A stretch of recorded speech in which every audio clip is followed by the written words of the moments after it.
Hi there, I'm Paul Mitchell, leadership coach, author and founder of The Human Enterprise.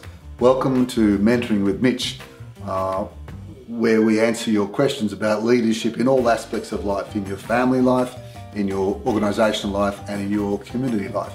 And today we have, well, not just one question, but a series of questions from an ex-supply chain manager about young leadership. Let me read it through for you. How best for young leaders to work in a politically charged organisation where the values espoused do not align with the values in use. So there's that lack of alignment. How can they influence the organisation to change without putting themselves and their careers at risk?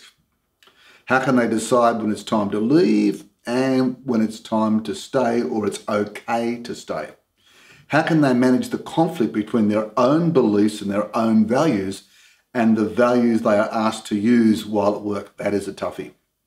I've always used the ethical angel on my shoulder, hello there, as a way to direct my actions, but this is hard to do unless one has reached some level of financial security in life. I do not know what younger leaders are best to do in these days of ethically and less competent senior leaders.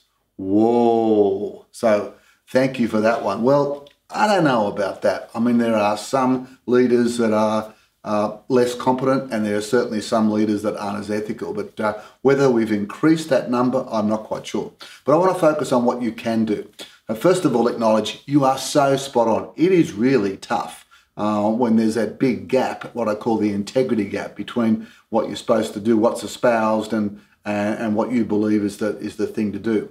So what can you do? Well, the only thing you can really do, again, is to look at your own behaviour. So what are your choices? I see there's four main choices you can make. You can leave, what we call go and grow. I can't grow here. I'm feeling a lack of alignment here. I'm going to go and grow. A legitimate choice.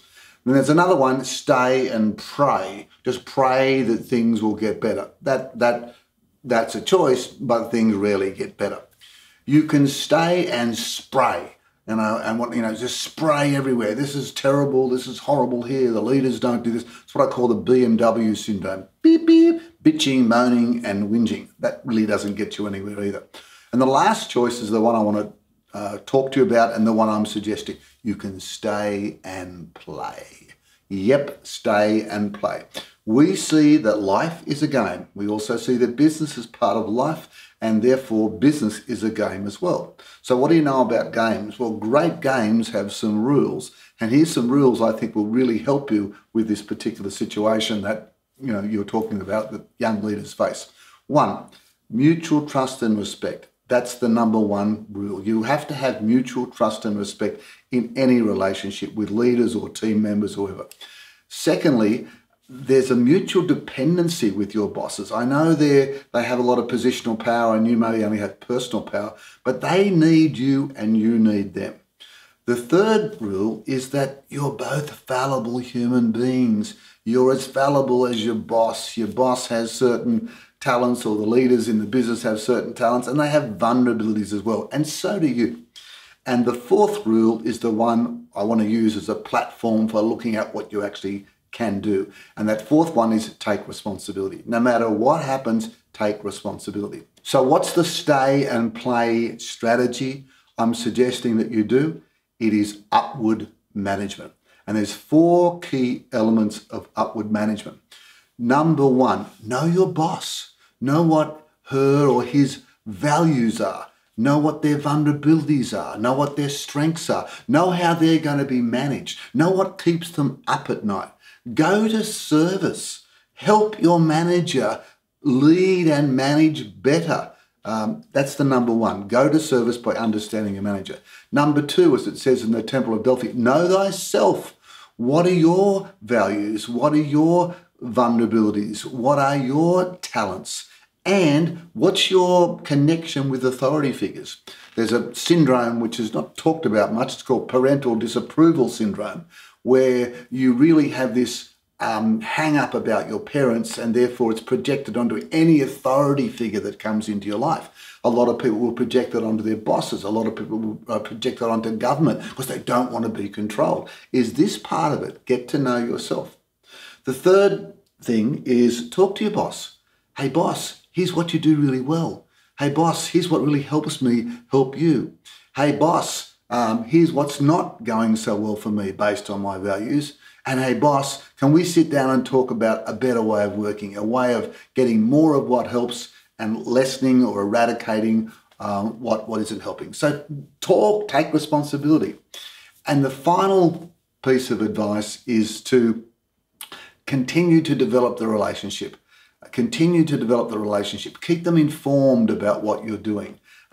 Keep asking them what's ahead for them. Is anything that you can do to help? And ease their condition. Leaders tend to have a lot on their plates and they can suck it up. Think about what can you take away from them. Think about how you can provide them with solutions rather than coming up with problems all the time. Look, I know none of this is open sesame, but if you can't control your leaders, you can control your own behaviour. And one way of actually influencing your leaders is to be the best leader you can be. And remember, you can lead from any chair. You don't have to have a title to lead. And the way I believe it's best to lead in this situation is to upwardly manage. Hope this helps. Hey, thanks for watching. Hope that's helped, or at least given you a couple of first steps. And if you have questions about leadership, leadership at home, leadership at work, or leadership in your community, we would love to hear from you. Please visit mentoringwithmitch.com and we'll get through as many questions as we can. And also subscribe so you make sure you get to hear every episode. And importantly, if you've got friends or colleagues or even family that you think would benefit from hearing some of these answers or some Mentoring with Mitch, please make sure you share with them as well. Until next time, find the passion, develop the skills, make the numbers, and make a difference.